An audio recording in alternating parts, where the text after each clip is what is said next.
involved in big data. So, quick overview.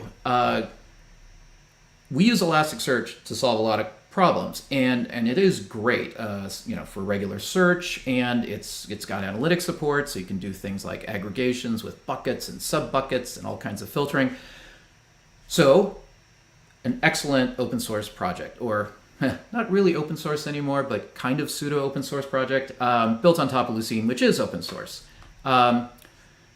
The issue you'll run into is when you start talking about billions of records, there's scaling issues in terms of primarily performance, and to some extent also the ability to do a bulk update if you need to, say, refresh most of your index.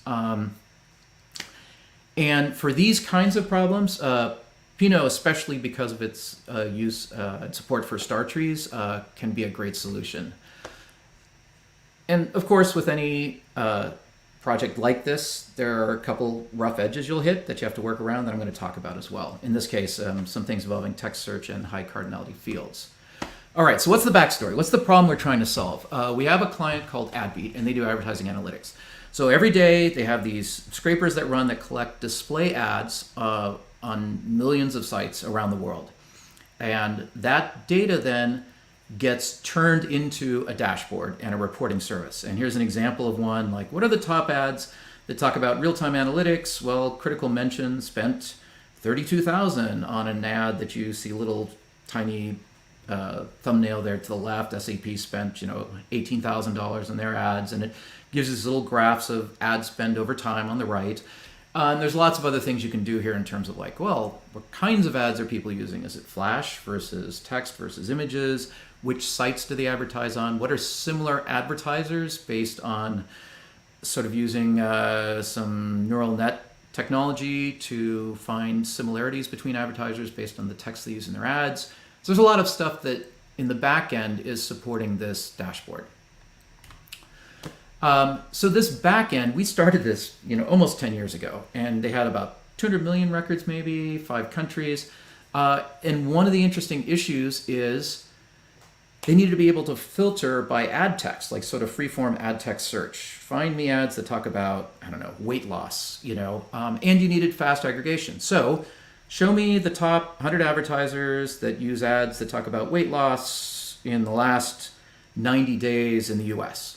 So traditional database type solutions weren't a great solution for this. So what we wound up doing is implementing this workflow using an open source project called Cascading, which was the layer on top of MapReduce. And this workflow would pre-aggregate this data to generate answers to very specific questions. And these answers then would be saved as Solr indexes. So essentially we'd have a row, a record in Solr, which is an open source project built on top of Lucene that competes with Elastic.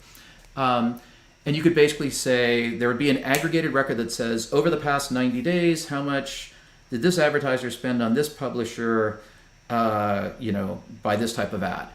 So basically we're generating lots and lots of answers to the potential questions that we can answer quickly. So, and it worked really well. So it was the best of technologies.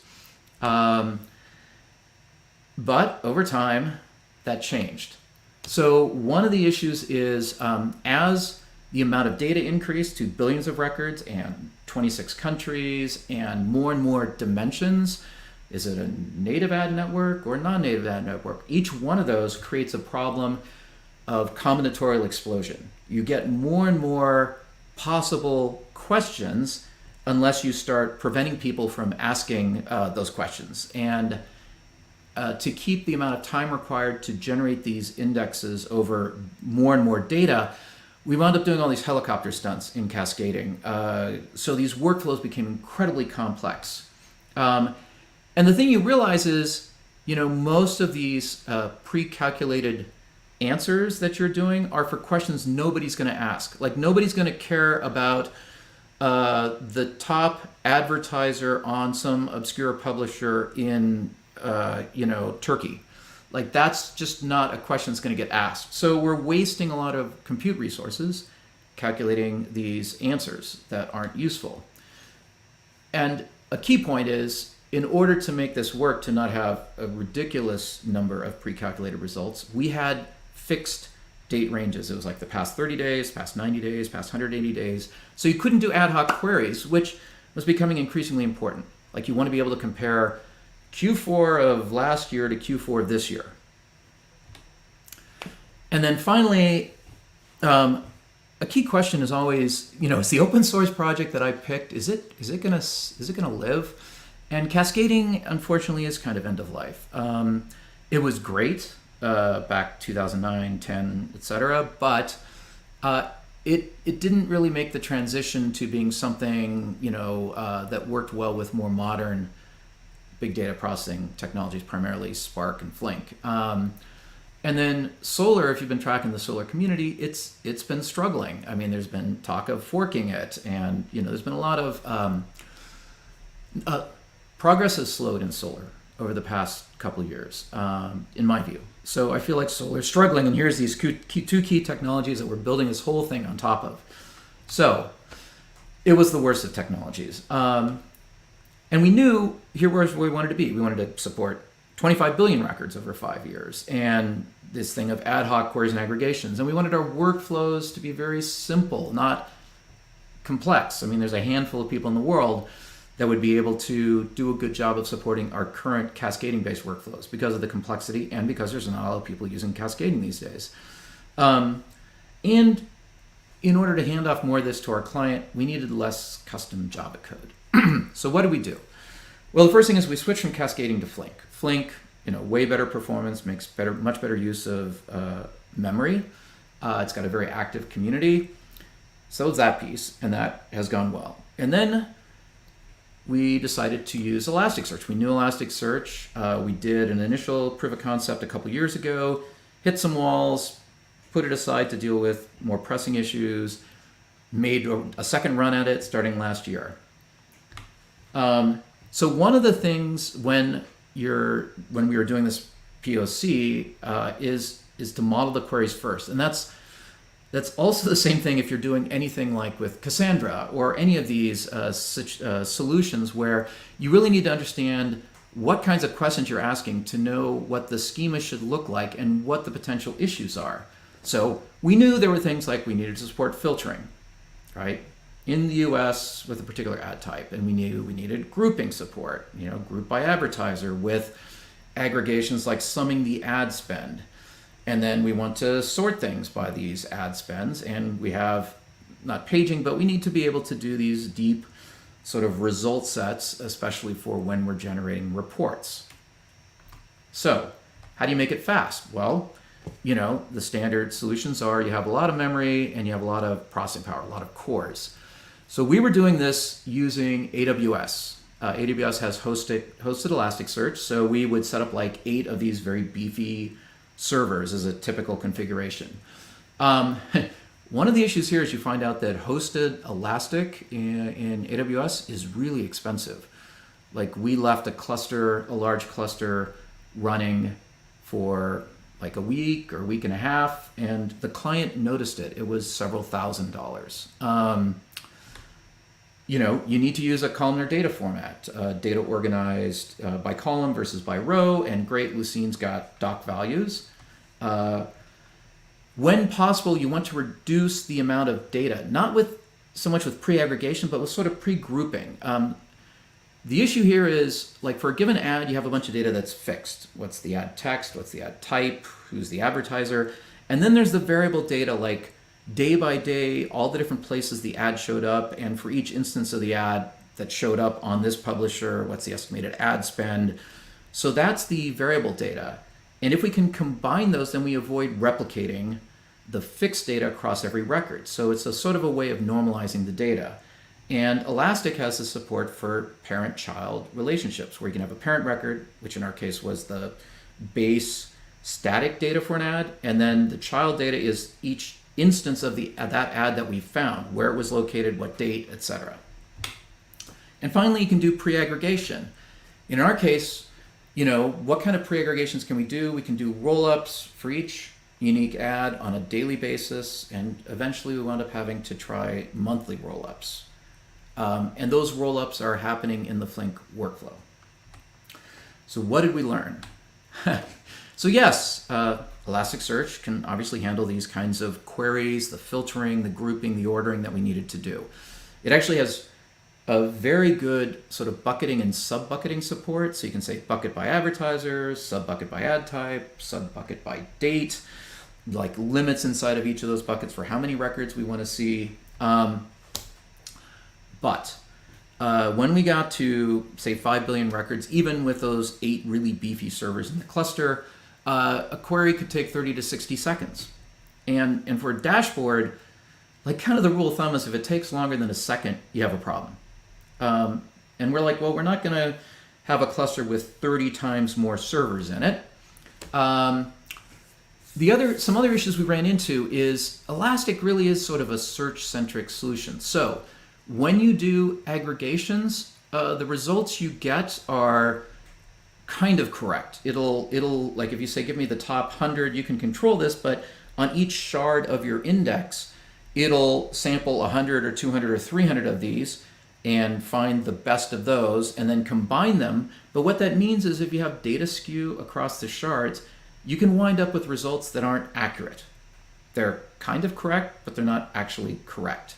And the other thing is it doesn't really work well when you want to go deep, when you want to get the top like 1,000 results or 5,000 results, partly because you got to do this oversampling. And so now you start having each one of like several hundred shards getting the top, 10,000 results and then sending them all back to the one process that's sort of orchestrating everything, combining everything, which winds up being incredibly heavy in terms of CPU and network traffic. And the last thing is, maybe not the last thing, the queries. Oh my God. So every time I had to construct a JSON query for Elastic, I would go back to the reference manuals and I'd try it and it wouldn't work the first time and the second time and the third time.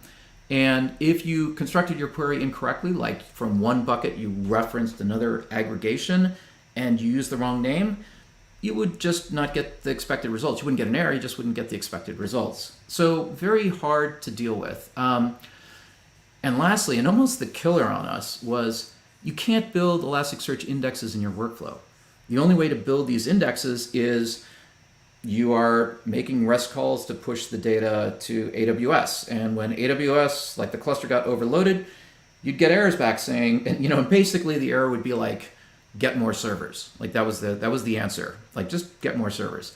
And we put in all these backup strategies where it's like, oh, we get an error, let's wait a bit. But I never was able to push several billion records successfully. Like there were always dropped records. I have a jump-in question. Sure. So Evan Galpin asked, you mentioned that using Solr and cascading resulted in very complex workflows, presumably ETL, to support new features. Can you speak to how Pinot changed your need for custom ETL? Yes, I will, in fact, speak to that. But the key issue is the workflow complexity came from trying to optimize the generation of all these sort of pre-calculated answers.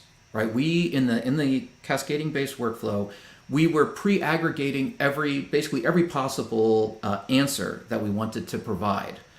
And in order to do that in a reasonable amount of time, without the workflows taking days to run on a couple years of data, we had lots and lots of complex operators that would play games with how in Hadoop MapReduce you can partition and sort data and then take advantage of the fact that you've done a very specific partitioning and sorting to make things more efficient. And that's really what made the workflows complex. Now, the other part is, just the fact that we're doing all these pre-aggregations in the workflow made it more complex versus letting Pinot handle that at query time, right? What we're doing is we're shifting a lot of the work from this batch ETL job to Pinot runtime. And one of the reasons that works is because we're not trying to calculate every possible answer that we want to provide. Instead, we're just letting Pinot answer the questions that are actually being asked. So it's a way more efficient use of compute resource, if that makes sense. Okay. So here's an example of a very simple query using, Elastic JSON. And this was, I don't know, we're summing ad spend for a couple of advertisers in the U.S. Anyway, it's just an example of how it was really easy to get it wrong. Again, I want to emphasize, it's not that Elasticsearch is bad, it just wasn't the right solution for what we were trying to do, right?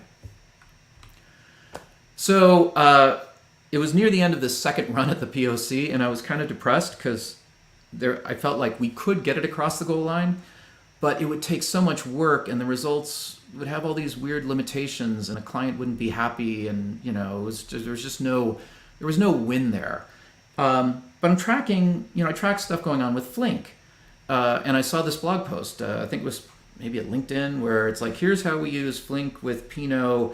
We do some batch processing with Flink, and then we have stuff coming in through Kafka, and we can use the hybrid table solution. And I'm like, oh, what is this Pinot thing? And I started looking into it. And one of the first things I did, and I'm really glad I did this, is I joined Slack. The Slack workspace for Pinot, and I saw this very active community, and more importantly, a very friendly community. Spent a lot of time with open source groups, and communities have personalities, and there are some communities that are not that welcoming, like the standard sort of response to a question is a heavy sigh and let me explain why you're very confused, versus the Pinot community is very, very open, very welcoming, which is great, and very active. So, checked a couple boxes for if we were going to come up with some alternative, some new solution. So what I did for the POC is I wrote the simplest Flink workflow that just took our sort of raw input data and turned it into basically a CSV file. Like every bit of data that we'd found, it became a row. And I did it for, 6 months of data or something. And I grabbed 3 sort of partially used or unused servers that we had in the data center to set up a little Pinot cluster. And it worked. Like it was magic. Like the results were fast, and the key thing, it was fun to use. Like having in Pinot through the controller sort of UI, web-based UI, being able to do queries in there was genius because you could just play with it, and it was so fun. And so we then took it the next step and actively explored whether Pinot could really work given the full size of our data.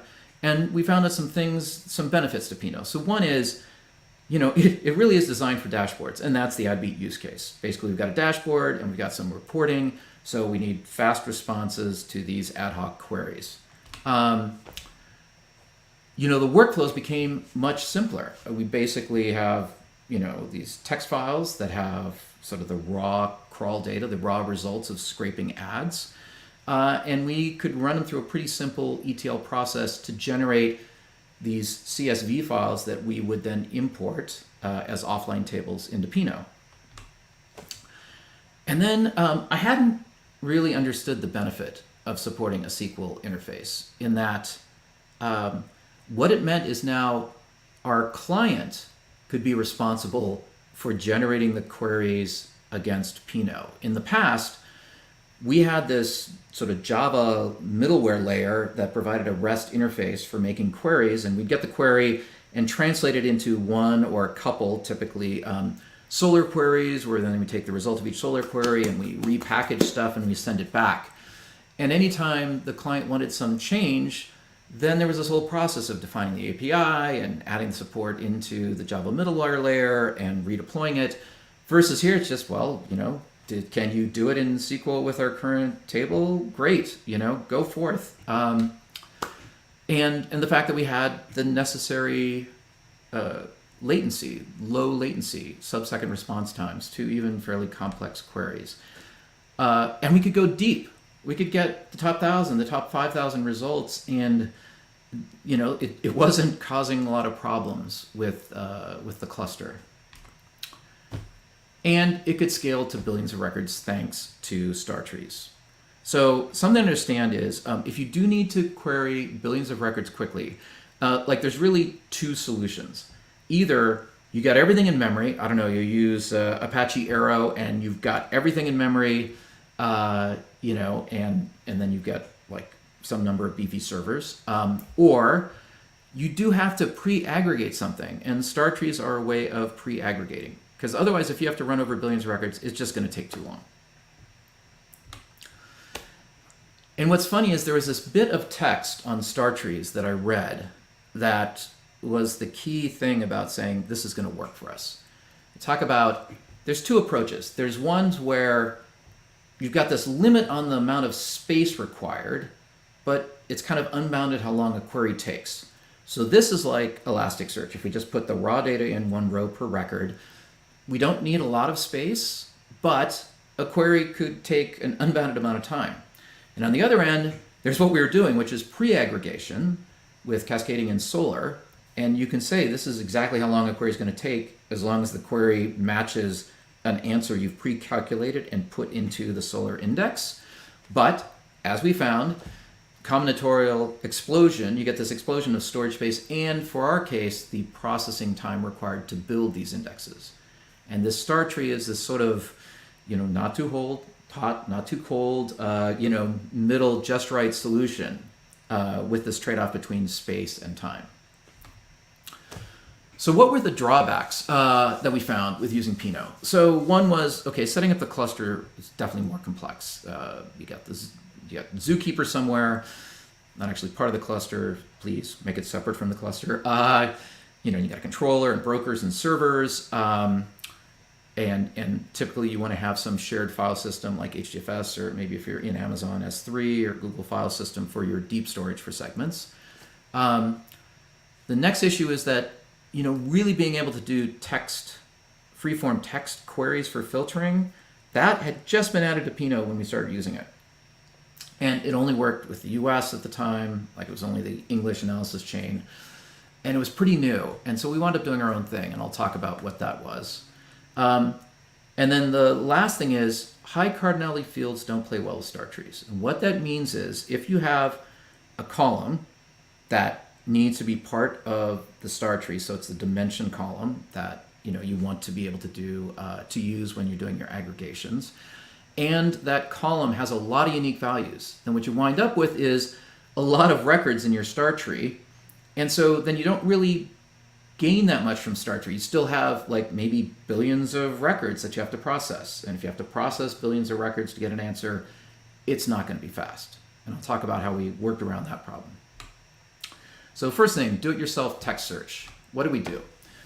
So in the Flink workflow, we did that text analysis using our own Lucene analysis chain that we built. So we would take text in and break it into pieces, and, you know, lowercase it, do all the normalization, and then those resulting terms we would store as a multi-value string column in Pinot.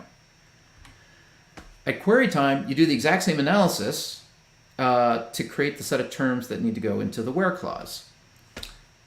And we can support approximate phrase queries. So how you do that is, let's say you've got some text that's like fast text search, exclamation point.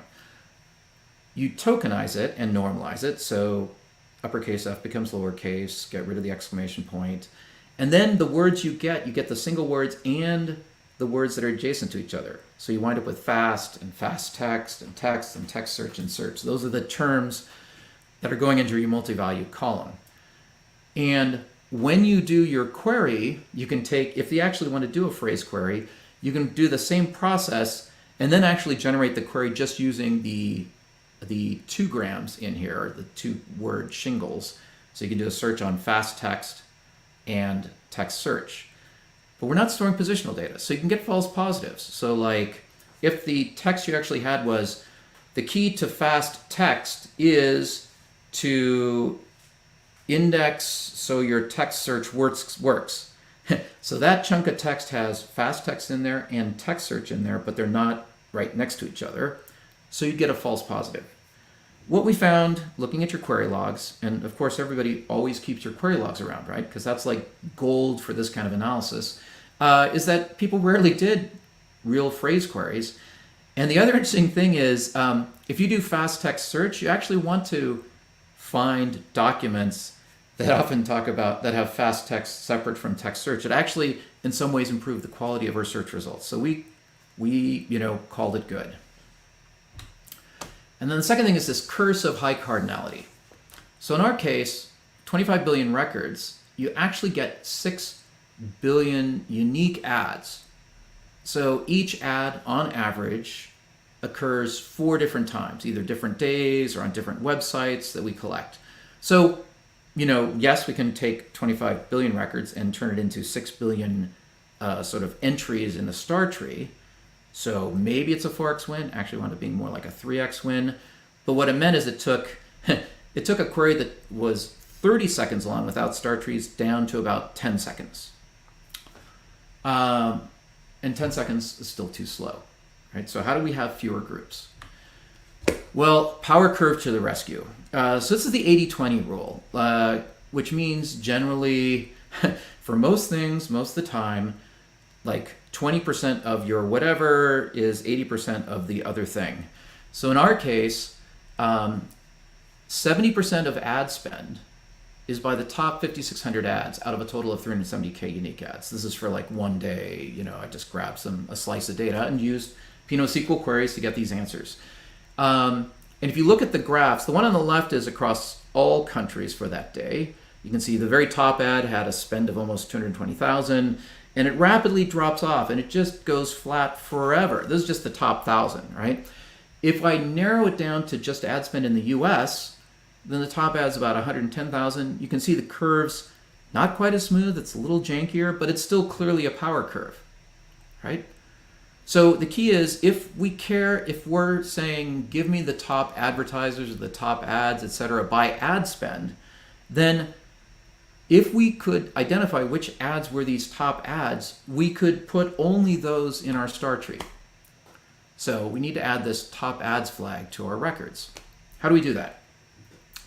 So we use Apache data sketches, which, if you haven't checked it out, you should. I think Pinot already uses this for something. It's a really good, high-quality library of all of these streaming approximation algorithms. We wanted to do it streaming because otherwise what we'd have to do is, for each sort of slice of the data where we want to be able to identify the top ads, we'd have to do a separate sort of batch group, summing and ordering in our workflow, which would take a significant amount of time, right? To accumulate all the data, add up everything, and then order it.